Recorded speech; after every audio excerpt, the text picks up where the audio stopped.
The courtroom was packed, but unusually silent. Rows of marble columns loomed over the chamber as the justices took their seats. It was one of the most watched hearings in decades. Outside, the streets of Washington, D.C. buzzed with reporters, protesters, and security. Inside, the Supreme Court was about to hear a case that could shake the foundation of modern law: digital surveillance in marginalized communities.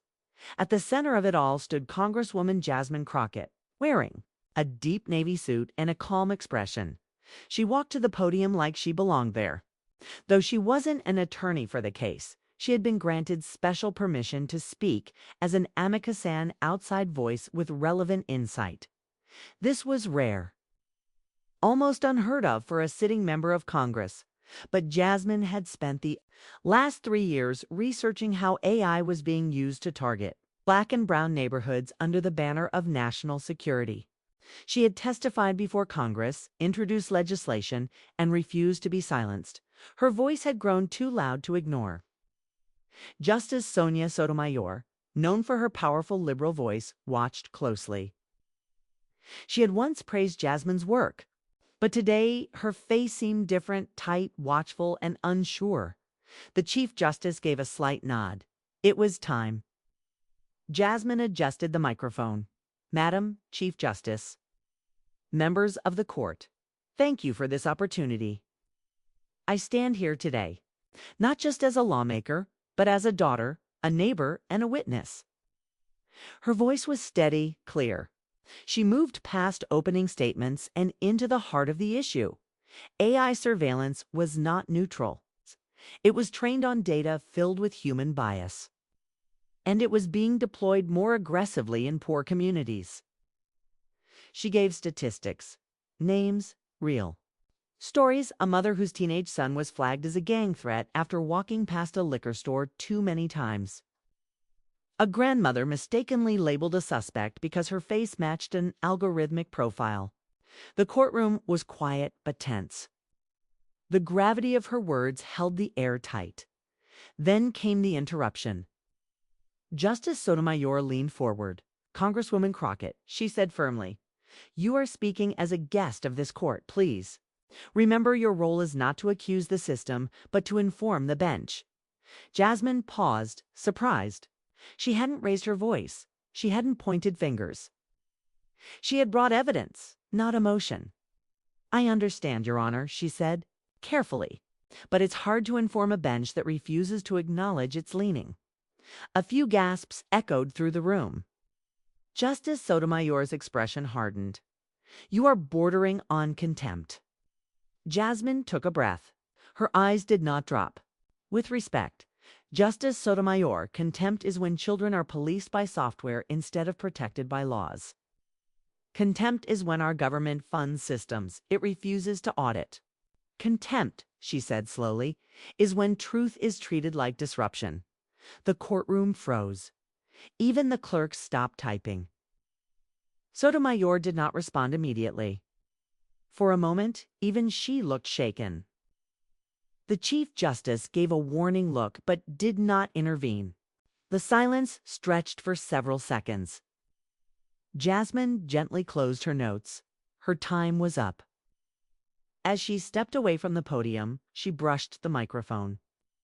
Her voice dropped just low enough not to be heard clearly by most. But one nearby camera might caught her whisper. "They told me this would happen." But not from her. She walked out slowly, her heels echoing across the marble floor. Behind her, the court remained silent.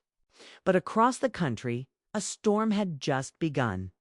The media frenzy began before Jasmine Crockett even stepped outside the courtroom.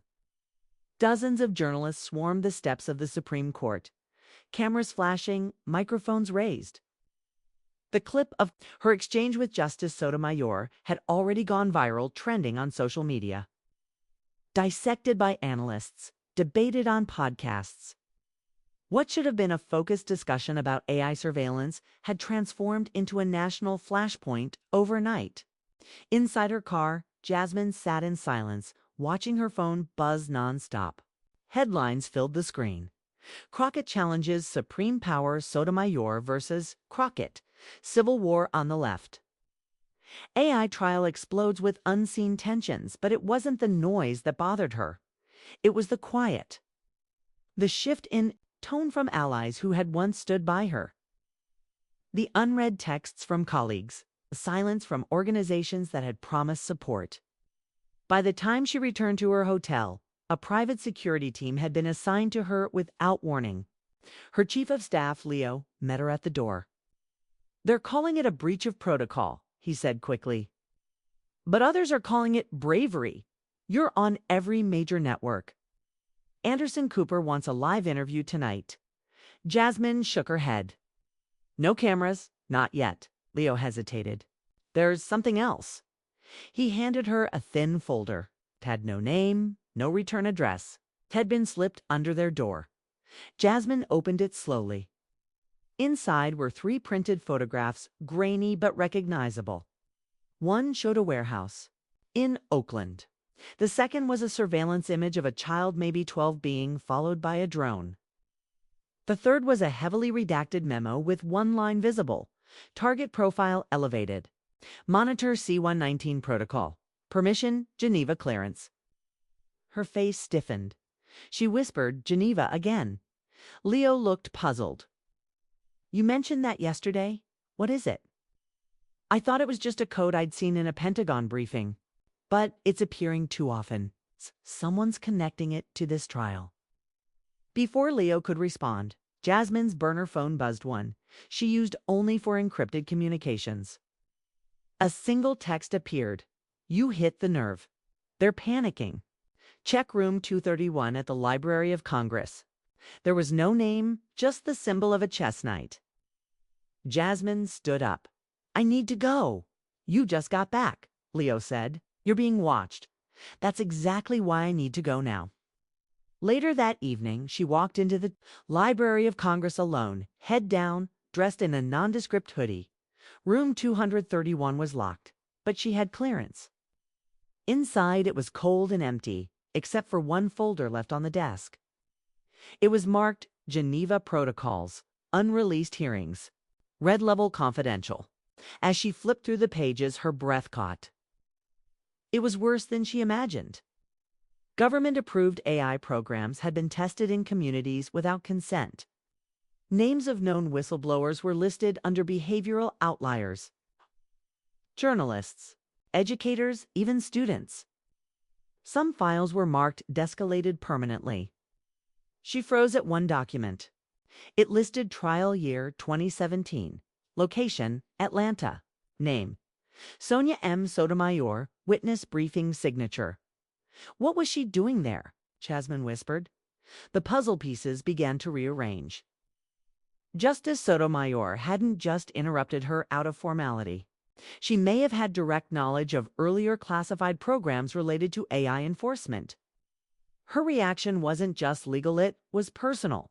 As Jasmine carefully took photos of each page with her secure device, she heard a noise behind her. Footsteps. She turned sharply, but the room was empty. Still, her instincts screamed that someone had been watching. Back in her hotel room, she began uploading the documents to a private cloud. But her computer screen glitched, flickering, then freezing. A message appeared. "Stop digging, or you'll be buried under a T." Jasmine closed the laptop, heart pounding. The next morning, her name was all over the news again. But now, they weren't talking about the trial. They were asking why her official security clearance had been suddenly revoked. The news hit like a thunderclap. Breaking. Jasmine Crockett, stripped of federal clearance cable channels, played the headline on a loop. Accompanied by images of her standing tall at the Supreme Court, her fierce eyes now framed by doubt. In just 48 hours, Jasmine had gone from celebrated whistleblower to security threat. Social media was ablaze. Half of the country called her a patriot. The other half branded her dangerous. In her hotel room, Jasmine sat on the floor, eyes fixed. On the television, but not really watching. Leo stood by the window, phone in hand, trying to hold off a dozen press inquiries. The room smelled of cold coffee and unease. They froze your access to Capitol servers, revoked all committee invites, Leo said, voice low. Even your congressional email is locked out? They're not just trying to stop me, Jasmine replied. They're erasing me. Leo paused. You think Sotomayor's connected to this? Jasmine nodded slowly. She signed a classified witness log tied to early AI deployments. She tried to silence me because she knew what I was stepping into. And now they've made it official, Leo said bitterly. You're radioactive. Jasmine stood up. Then we go louder. That afternoon, she reached out to the one journalist she trusted with everything Noor Khaled. It's an investigative reporter from a global bureau with a reputation for digging where others refused. Noor answered on the second ring. Jasmine, I saw it all. You want to talk? Not just talk, Jasmine said. I need to show you something. We can't meet here. Noor gave her a location, a private floor inside an old, unused wing of Union Station in D.C. Jasmine and Leo arrived by service elevator, dressed like tourists, blending in with the summer crowd. Inside the room, Noor was already waiting with her camera crew, small, independent, and completely off the mainstream radar. Jasmine opened her encrypted drive. These files weren't supposed to exist, she began. But I found them in a restricted room at the Library of Congress. Geneva Protocols. Red level clearance. Signed off by departments you won't even find listed on budget sheets. Noor's face shifted as she scanned through photos and documents maps of drone patterns over inner-city schools. AI logs flagging teens as threat. Profiles for behaviors like skipping class or using public Wi-Fi near courthouses. This is targeted surveillance, Noor whispered. Without warrants, without accountability. Jasmine pointed at a page. And they buried it. Even Justice Sotomayor was listed in early documentation, likely briefed, possibly complicit. Noor looked up, cautious. Do you realize if we air this, we're opening a war? Not just political. This pulls in intelligence agencies. I'm not afraid, Jasmine said. But the country should be afraid of what's already happening. They agreed to broadcast the findings through Norzen's international outlet, bypassing U.S. legal jurisdiction. The episode would drop in 48 hours under a strict encryption network until live release. But by the next morning, everything changed. Jasmine received a secure call. It wasn't Noor. It was someone else. A male voice. Calm. Professional. Ms. Crockett, you're being followed. Jasmine froze. Who is this? I'm not your enemy. But you've stepped into something built over decades. Geneva is not just a protocol, it's a cover. For what? For a population sorting mechanism. The AI systems you're exposing, they weren't designed for protection. They were designed for prediction and removal. She felt the floor drop beneath her. Why are you telling me this? She asked. 'Cause the last person who did was never heard from again. The line went dead. That night, Jasmine and Leo moved to a safe house provided by Noor's team. They turned off all electronics. No GPS, no cameras. They lived off burner phones and handwritten notes. The world outside kept spinning, but inside those walls, a storm was gathering.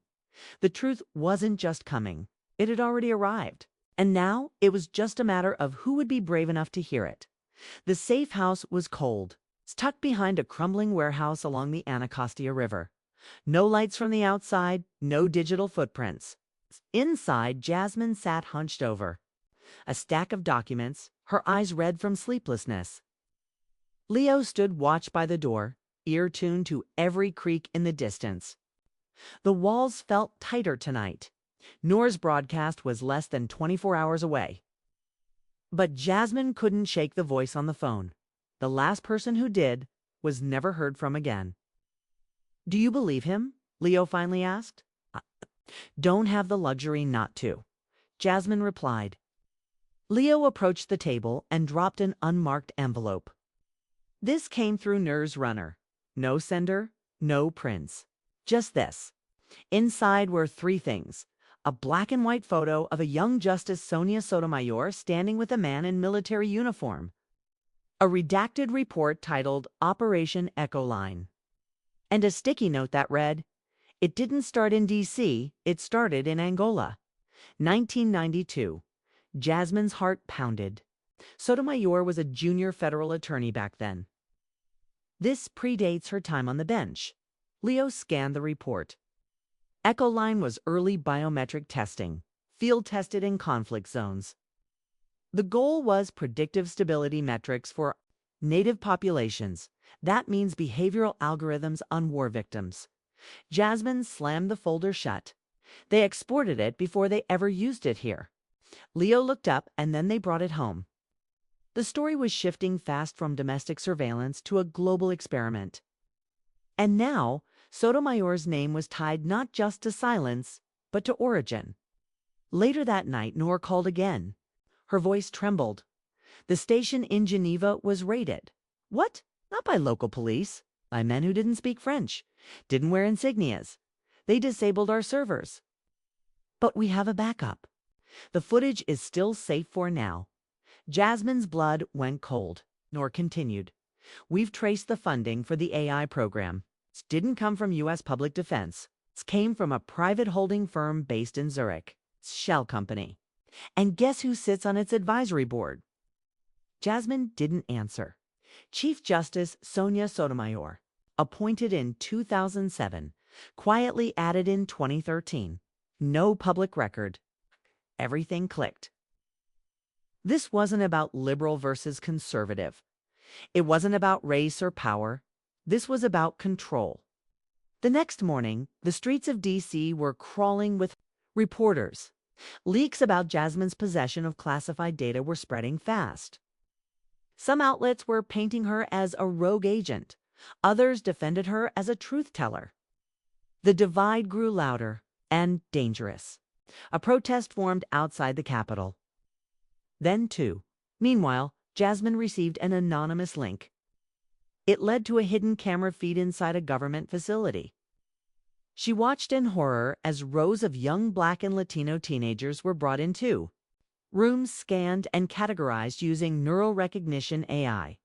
None were charged, none had lawyers. The program was active now. She showed the video to Leo. This isn't a threat anymore. This is happening. Leo stepped back. We release this before Noor's report. They'll shut it down before the public even knows what it means. No, Jasmine said. We leaked just enough to provoke them. Then Noor drops the full truth live.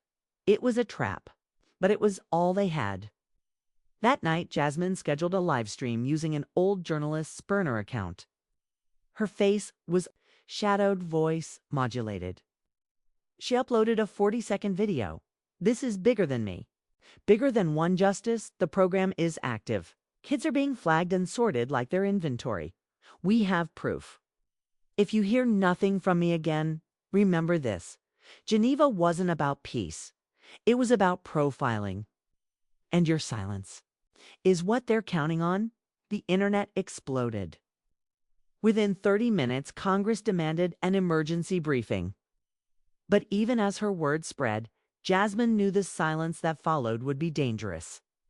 Because the people she was exposing weren't just running a program, they were running the country. The next morning, a black SUV idled outside a diner in Arlington. Inside, Jasmine Crockett sat in a corner booth, coffee untouched, eyes fixed on the door. Across from her sat Special Agent Marcus Velez with Homeland Security, now disgraced. And off the grid? He hadn't spoken publicly in 5 years. You're out in the open, Jasmine said. That's not like you. Velez didn't blink. That leak of yours made me surface. Geneva was never supposed to come back to light. And if they know you're talking to me, they won't just come after you. Jasmine leaned in. Already are. Velez sighed, then slid over a USB stick wrapped in black tape. That's everything I salvaged from Echoline before I was forced out. Field data, AI model logs, names of test subjects. But there's one name you need to focus on. He wrote a name on a napkin. David Roth. Who is he? Former. NCAA. He was the original architect behind Echoline's predictive profiling engine.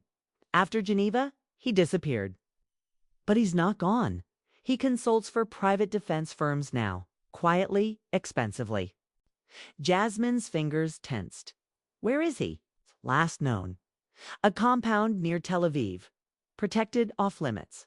You won't reach him without diplomatic clearance. She sat back. I don't need to reach him. I need to expose him. Velez looked grave.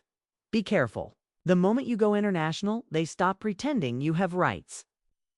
Meanwhile, Justice Sonia Sotomayor held a closed-door meeting at the Supreme Court with 3 senior clerks and a federal marshal. Her tone was controlled, but her hands trembled slightly. I need to know how that photograph got out, she said, referring to the black and white image Jasmine had received. That was sealed under executive order. The room was silent. One clerk finally spoke. Ma'am, the breach didn't come from here. Then where? She demanded. Another clerk cleared his throat. Interpol. Someone in their AI Ethics Division has gone rogue. They've been sharing files with activists and journalists. This may be bigger than a domestic leak. Justice Sotomayor turned to the window. Outside, protesters were now gathered in front of the Supreme Court. Steps chanting, waving signs with Jasmine Crockett's face and the phrase, "Predict this." She whispered to herself they were supposed to forget Geneva. Back at the safe house, Jasmine loaded the USB into an offline laptop. Noor had flown into D.C. that morning. She didn't trust digital transfers anymore. The two sat together, scrolling through folder after folder. There were files labeled Geneva Field Alpha ECHO _train _0001020. RISK _MGMT _report _Sotomayor. Inside the last one was a psychological profile of Justice Sotomayor, her self-coded language about her temperament, cultural identity, and her usefulness in managing public trust. Jasmine's breath caught. I didn't just use AI to police the people, Noor whispered. They used it to select the judges who'd let it happen. Jasmine's phone buzzed. A text from a number marked unknown. Stop now. Or the next name leaked will be yours. Noor looked at her. Do we keep going? Jasmine stared at the screen. We've already gone too far to turn back. She opened a secure channel and uploaded the entire folder to 3 encrypted. Drop points with release triggers scheduled for the following day unless manually deactivated. A dead man's switch. That evening, Jasmine was invited back to Capitol Hill for a confidential security briefing. But as she entered the building, she noticed something strange to guards she didn't recognize. No press allowed, and her badge didn't scan. They let her in anyway. Inside the elevator, one of the guards leaned toward her. You should have stayed a congresswoman. Whistleblowers don't get eulogies. The elevator stopped between floors. The lights cut out. Jasmine's hand slid toward her phone, but it was jammed. For a few seconds, only the sound of breathing filled the space. Then the lights flickered back. The elevator continued. When she finally reached the secured meeting room, Senator Menendez, longtime ally, was waiting, pale and visibly shaken. He handed her a folder. This isn't about Geneva anymore. It's about continuity of government. Jasmine. Preparing for mass digital lockdowns. She opened the file. Inside were internal memos between tech giants and the Department of Defense contracts to shut down entire communication grids under AI threat protocol, pre-written emergency broadcasts, internet kill switch commands. This is the endgame, Jasmine said. Mendez nodded. And you're the only one still standing in the way. She looked up at him. No, she said, not the only one. Not anymore. The early morning air in Washington, D.C. was unusually quiet. Fog rolled off the Potomac, and government buildings stood shrouded in a gray stillness as if bracing for something.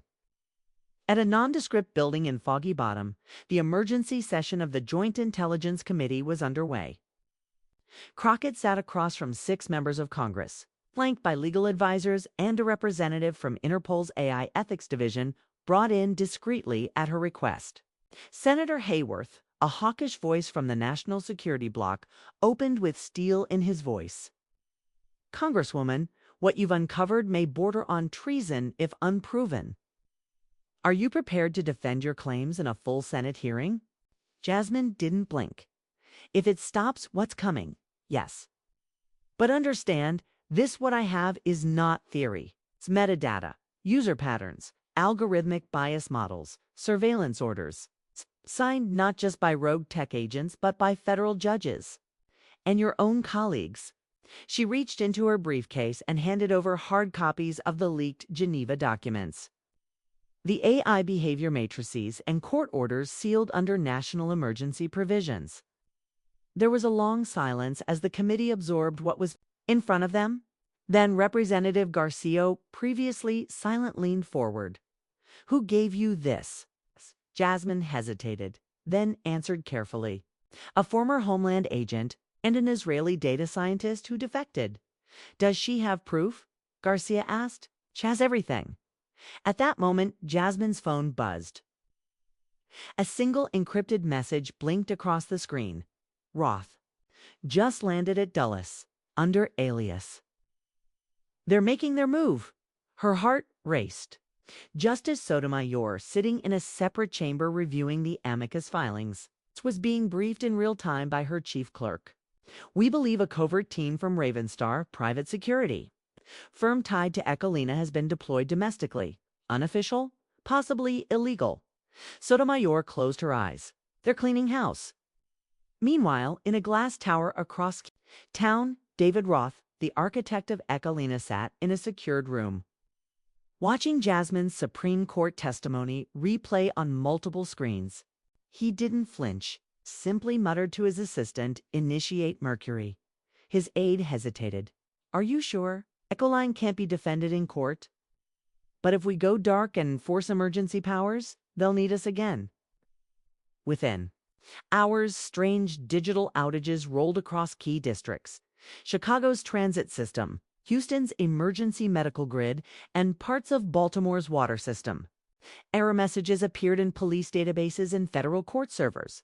The media scrambled to explain. Some claimed it was a foreign cyberattack. Others blamed technical failure. But Jasmine knew better. She was in her car headed toward the Capitol, when her driver, a young staffer named Elliot, turned and said, "Do you think we've lost?" She looked at him. "They depend on fear, on shadows." "That ends today." Just then, a van cut in front of them. 4 men stepped out. No markings, no insignias. One carried a briefcase. Another had something that looked like a portable jammer. Jasmine's security detail sprang into action, but she knew what this was: an extraction. Or worse. She opened the car door and stepped out, calm but unblinking. The tallest man approached. "Ma'am, you're under federal detainment under Executive Override Protocol 75. She smirked. Funny? That protocol was struck down in 2023. He stepped forward anyway. But from the side alley, a second car appeared. Out came Marcus Velazand. Both armed with high-resolution body cams and loudspeakers already recording. Velez shouted, "This is an unlawful arrest of a sitting congresswoman. All footage is being broadcast live via satellite." The agents froze. Jasmine didn't flinch. "You can't erase everything. Not anymore."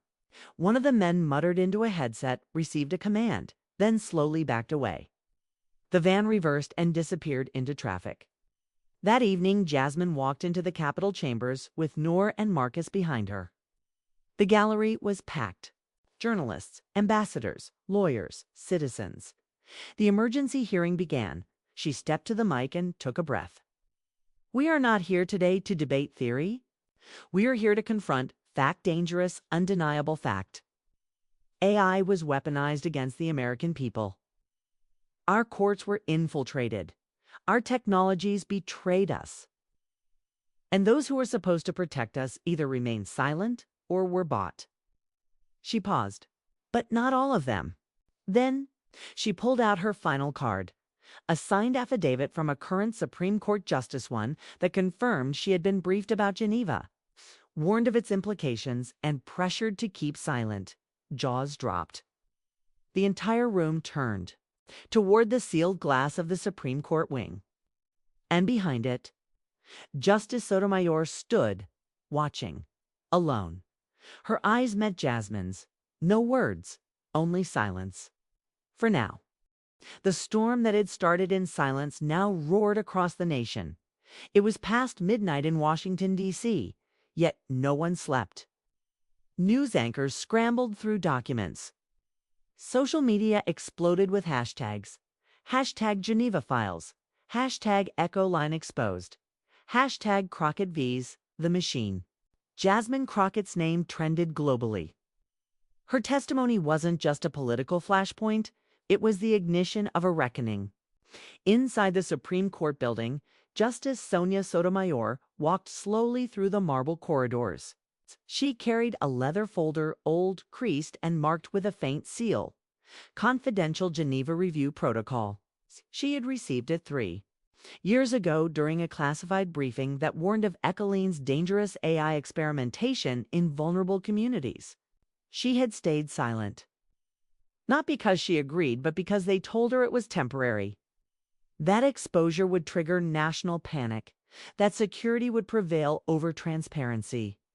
Now Jasmine had forced the truth into daylight. Sotomayor stopped before a glass door leading to the internal conference room.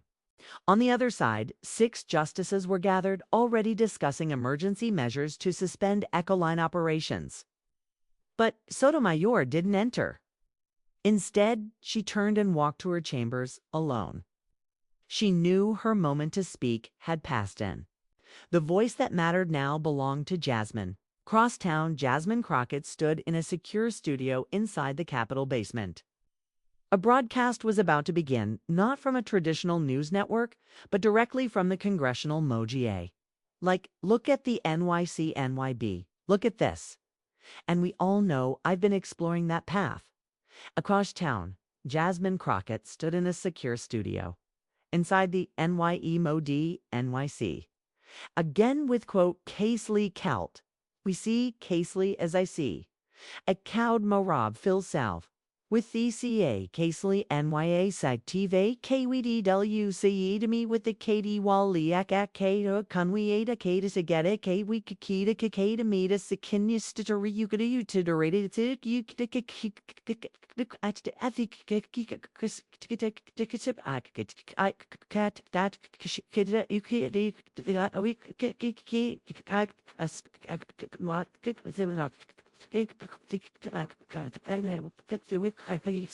Encrypted feed, made open to the public for the first time under emergency transparency legislation passed an hour earlier. She looked into the lens, calm, focused.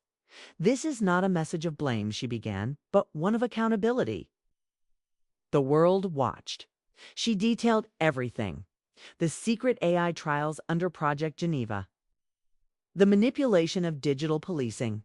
Algorithms to disproportionately target marginalized communities. The court orders issued under emergency pretexts without oversight. And Echoline's quiet expansion into educational platforms, voter tracking systems, and even mental health apps. She showed documents, videos, emails. She named names. Then she said something no one expected. We can't just dismantle Echoline. We must replace it with something public, ethical, and transparent. Not every algorithm is evil. But everyone must be accountable. We need a digital constitution. Her words echoed like a bell through history. In a bunker beneath Langley, the last remnants of Echoline leadership watched the feed in silence. Roth, once untouchable, now faced arrest orders in 4 countries. His deputy had already fled the U.S. Embassy in Morocco. Several judges had resigned. Others faced review. But Roth wasn't afraid. He whispered, "We were just ahead of our time." His assistant replied, "You lost the people. That's time. You don't get back." Meanwhile, in a courthouse in Chicago, a mother sat watching the broadcast with her son, once flagged by an Echoline predictive behavior system for higher risk tendencies. He was only 10. His only tendency was asking too many questions at school. She wept quietly. In a cafe in Nairobi, a digital rights activist lifted a coffee in Jasmine's name. In Tokyo, a tech lawyer requested Geneva documents in Japanese. And in Tel Aviv, Noor sat by a window with her laptop. Open her whistleblower profile had gone global, but her identity still remained hidden. For now, she texted Jasmine, "The world knows now. But the cleanup won't be easy." Jasmine replied, "Then we better stay loud." Days later, the president addressed the nation. His speech acknowledged failures, promised reform, and established an independent commission to rewrite AI surveillance law with Jasmine named honorary chair. The commission's name? The Crockett Accord. But Jasmine wasn't at the press event. She stood in a school in East Dallas speaking to a group of teenagers about data, power, and how democracy must evolve with technology. One girl raised her hand and asked, "Will it ever happen again?" Jasmine looked at her for a long moment and said, "Only if you let it." Back in D.C., a mural had appeared overnight on the wall near the Supreme Court.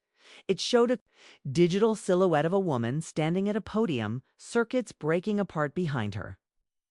Beneath it, one sentence in bold read, "They told me this would happen, but not from her." And beneath that, in smaller script, "Never again." The story didn't end that night. But it began again with the truth finally out.